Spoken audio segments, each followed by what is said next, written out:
Hello everyone, I'm the Lupinator, and today I'll be reviewing the LEGO Star Wars Luke Skywalker's X-Wing fighter. This set is very solid despite it being cheaper and smaller than the last X-Wing. The pilot Luke in this set is very detailed.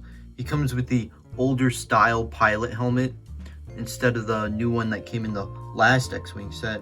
It's kind of sad to see that the last helmet part had a very short lifespan due to the reception of some of the fans.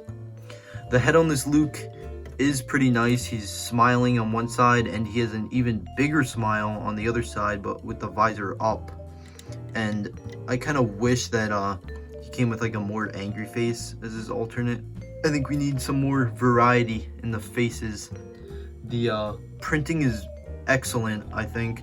I really like how this tube piece goes down to the hip piece and comes back up onto the torso. I think that's very, very cool.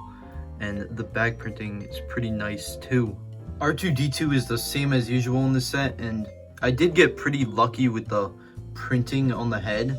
You can see that it's leaning to the right a little bit. It's not totally straight, but it's not as bad as some other people get. That is still a very big QC issue that LEGO has to get on top of, because it happens to a lot of people. General Dodonna is a great exclusive minifigure that is included in the set. He comes with that LEGO Dimensions Doc Brown hair, and he does have a double-sided face. I think that this gritted teeth face looks a little strange.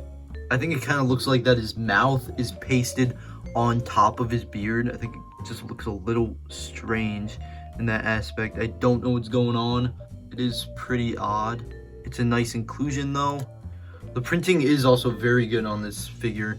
LEGO did not sleep on General Dodonna for giving him good printing. I really like how it just runs down completely. Looks uniform. Looks very, very good. This Princess Leia minifigure is the same one that came in the Tantive 4 set, but with the dress piece only. She does come with that newer Princess Leia hairpiece, and I don't think this smiling face really reminds me of Carrie Fisher. I think her alternate face does a much better job when it comes to looking like Carrie Fisher. That smiling face is just a little off for me. I do like how there's printing on the back of the dress. I think that is very good detail on LEGO's part. LEGO did a tremendous job with the X-Wing. The build for it is a little more involved than normal LEGO sets, and this is mostly due to the mechanism for the wings. I'm a pretty experienced builder, so luckily I did not make a mistake, but you do have to focus on the instructions more than usual when building this part of the set.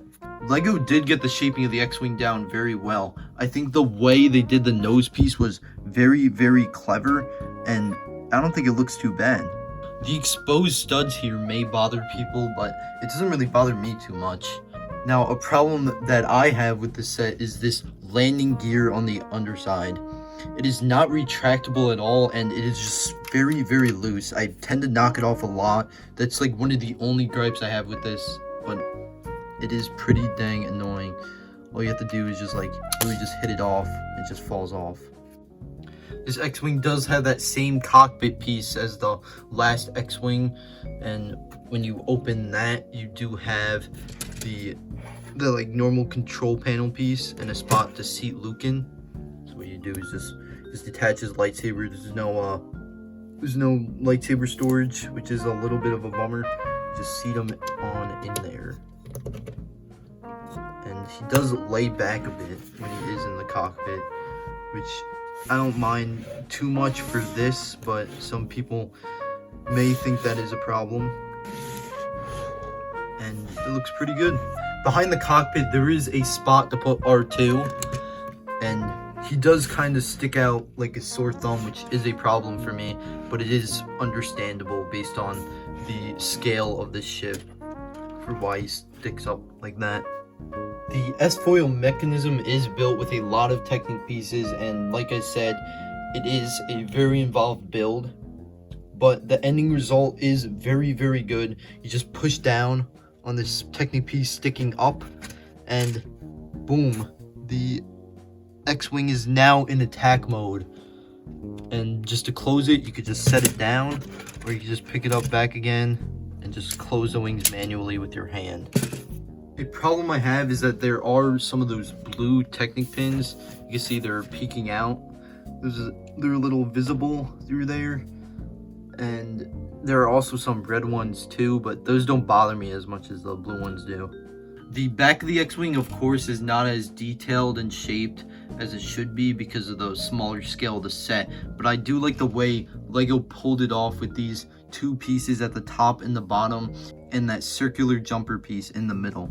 All four engines on the back here do use that LEGO wheel piece, which I think is a very, very nice parts usage. And with the way these are connected through Technic pins here, they are a little loose, which does kind of stink, but they're not loose enough to fall off. I think the wings look magnificent, especially with how the stickers go on them. It adds a lot of detail to the wings. And on the bottom of the wings, there isn't much detail, which does make sense. It is the bottom, and there is a spring-loaded shooter down there, but there is no spring-loaded shooter on the top. And the spring-loaded shooters work as usual, but these are upside down on the set, so you push up instead of down to fire them. An X-Wing for $50 is an excellent deal that you should not pass up on if you do not have the X-Wing from 2018. Having the ability to buy a LEGO X-Wing in 2021 for $50 is something that I would never think would be possible a year ago. This set is 100% worth it. If you enjoyed this review, please like and subscribe. I am currently holding a giveaway for the Mandalorian Battle Pack, and it ends on January 31st, so go check out that video. I'll see you guys all in the next one.